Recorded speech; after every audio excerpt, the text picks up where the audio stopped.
ഇതെന്തിനാ സാറേ? ഞാൻ അംഗരക്ഷകനല്ലേ, പാറാവുകാരൻ. പടവീടൻ സാറിന്റെ ദേഹത്തൊരു ഈച്ച പോലും വന്നിരിക്കാതെ നോക്കേണ്ട കാവൽ സംഘത്തിൽപ്പെട്ടയാള്. മാറ്റിപ്പിടി, പൊട്ടും ലോഡല്ലേ? അതെ, ഫുൾ ലോഡാ. നീ പണി തുടങ്ങി നിറഞ്ഞപ്പോ നിറച്ചു വെച്ചതാ. ആ പിള്ളേരെ നാലിനെ നീ ഞവളിയല്ലടാ. പിള്ളേര് ആയി ഗുണയന്മാര് പോവാൻ പറഞ്ഞാ നല്ല ഭാഷയിൽ.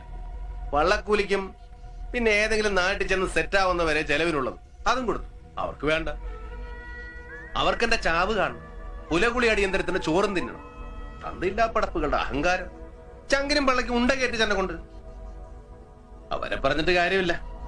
അവന്മാര് നോക്കിയപ്പോ കൊല്ലാനും വളർത്താനും ഒടേതമ്പരാൻ ലൈസൻസ് കൊടുത്തുവിട്ട പടവീടൻ സാറിനെ കണ്ടുള്ളൂ. അതിന്റെയും മുകളിൽ തൃക്കണ്ണ് തുറന്നാൽ സർവ്വതും ചാമ്പലാക്കാൻ ശേഷിയുള്ള പരമശിവന്റെ പുത്രൻ ഷൺമുഖനെ അവര് മറന്നുപോയി. മറവിക്ക് ചിലപ്പോഴൊക്കെ നല്ല ശിക്ഷ മരണമാണ്. അതെ, ഈ പട്ടണത്തിലെ ചവറ്റുകൊട്ടയിലേക്ക് ആരോ വലിച്ചെറിഞ്ഞവനെ കൂടെ കൂട്ടി കൂടപ്പിറപ്പിന്റെ സ്നേഹം തന്ന് ഇന്നത്തെ വിശ്വരൂപത്തിലേക്ക് വളർത്തിയ നിന്റെ മച്ചാനെ നീ മറന്നു. പിന്നിട്ട കാലത്തിന് നടന്ന വഴികളെ നീ മറന്നു. മരണം തന്നെയാ മറവിക്ക് ശിക്ഷ. പടവീടാ, നീ എന്നെ ഉണ്ടാക്കിയ തന്തയാവല്ലേ? നീ എന്റെ തോളിൽ കൈയിട്ട് കുമ്പാരി എന്ന് വിളിച്ചപ്പോഴൊക്കെ നിനക്ക് ആവശ്യങ്ങളുണ്ടായിരുന്നു. ഒന്നുകിൽ ഒരാളുടെ ജീവൻ, അല്ലെങ്കിൽ ആരുടെയെങ്കിലും പെട്ടിയിലോ പത്തായത്തിലോ ഇരിക്കുന്ന പണം. മുനമ്പത്തെ മീൻനാറുന്ന ചെറ്റക്കുടലിൽ നിന്ന് ഈ മണിമാളികയിലേക്ക് ഒരു രാത്രി വെളുത്തപ്പം ഷിഫ്റ്റ് ചെയ്തവനല്ല നീ. ഷൺമുഖന്റെ കൈക്കരുത്തും ചങ്കുറപ്പും വിറ്റും പണയം വെച്ചും കിട്ടിയതിന്റെ നടുക്കണ്ടം തിന്ന് വളർന്നവനാ നീ. ഞാൻ സമ്മതിക്കും, എനിക്കതിൽ അപമാനമില്ല. കൊലക്കത്തി പായും മുമ്പുള്ള ഈ സമയം നീ പറയുന്നത് എന്തും ഞാൻ കേൾക്കും. സമയം, മരണത്തിന് മുമ്പുള്ള സമയം, അതിൽ നമുക്ക് തുല്യാവകാശം. ഈ മുറിവിട്ട് ഒരാൾ മാത്രമേ ജീവനോടെ പുറത്തു പോകൂ. പോയിന്റ് ബ്ലാങ്കിൽ എന്റെ തോക്കിന് മുന്നിൽ നിന്നാ നീ ഇത് പറയുന്നത്. ആയുധം ആവശ്യത്തിന് ഉപകരിക്കാത്ത സന്ദർഭങ്ങളും ചിലപ്പോ വരും. ഒരു അത്താഴം കഴിഞ്ഞ ക്രിസ്തു ശിഷ്യന്മാരോട് പിരിയുന്നത്.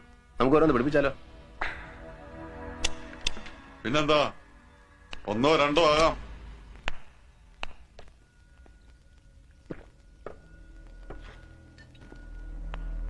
ആവശ്യത്തിന് അങ്ങോട്ട് ഒഴിച്ചു കൂടി കുമ്പാരി.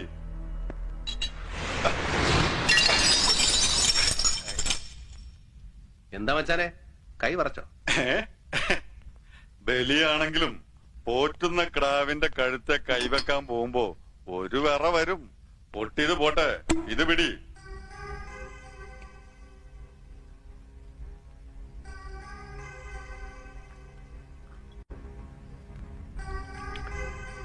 നിന്റെ ഈ ആത്മവിശ്വാസം, ഞാൻ അതാണ് ആദ്യം ഇഷ്ടപ്പെട്ടതും ബഹുമാനിച്ചതും. നീ പറഞ്ഞ മീനാറുന്ന കൂരെന്ന് യാത്ര തുടങ്ങുമ്പോ കൈ കരുതാൻ അതൊന്നേ ഉണ്ടായിരുന്നുള്ളൂ, ക്യാപിറ്റലായിട്ട്.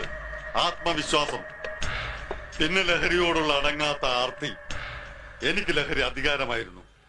ഭരിക്കാൻ, ശിക്ഷിക്കാൻ, ഒരു പട്ടണത്തിലെ ഏതൊരു മനുഷ്യജീവന്റെയും തലവര മാറ്റി എഴുതാൻ കഴിയുന്ന അധികാരത്തിന്റെ ലഹരി. റീഹാബിലിറ്റേഷൻ സെന്ററിൽ ചികിത്സയില്ലാത്ത കടുത്ത രോഗമാണത്.